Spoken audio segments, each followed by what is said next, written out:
Sahl Ibnu Hunaif റളിയല്ലാഹു തആല അൻഹുവിന് ആമിർ ഇബ്നു റബീഅ റളിയല്ലാഹു അൻഹുവിന്റെ കണ്ണ് പറ്റുകയുണ്ടായി, കണ്ണേറ് തട്ടുകയുണ്ടായി.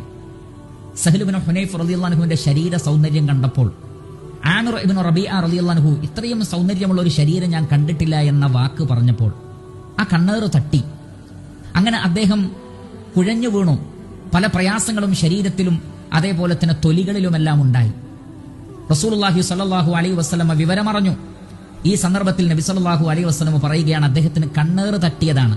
എന്ത് കൗതുകമുള്ളത് കണ്ടാലും, നിങ്ങൾക്ക് ഇഷ്ടപ്പെട്ടത് കണ്ടാലും, അത് സ്വന്തം ശരീരത്തിലാണെങ്കിലും ശരി, സ്വന്തം നഫ്സിലോ സമ്പത്തിലോ കുട്ടികളിലോ ആകട്ടെ, മറ്റുള്ളവരിലാകട്ടെ, രണ്ട് സന്ദർഭത്തിലും എന്ത് പറയാം?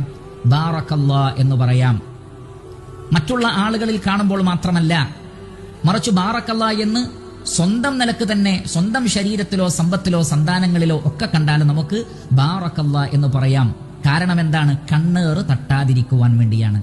അതുകൊണ്ട് തന്നെ അസൂയ ഉണ്ടാകുമ്പോൾ അത് നീങ്ങിപ്പോകാനും, ആ നിഅമത്ത് മറ്റുള്ളവർക്ക് ലഭിച്ചതിൽ മാനസികമായ പ്രയാസമുണ്ടാവുക, അത് നീങ്ങിപ്പോവണമെന്ന് ആഗ്രഹിക്കുക, അതില്ലാതായിരുന്നെങ്കിൽ എന്ന് ആഗ്രഹിക്കുക, അയാൾക്കത് നഷ്ടപ്പെട്ട് അത് തനിക്കായിരുന്നെങ്കിൽ എന്ന് വിചാരിക്കുക, ഇതൊക്കെ അസൂയ ഉണ്ടാകുമ്പോൾ ഉണ്ടാവുന്നുണ്ട്.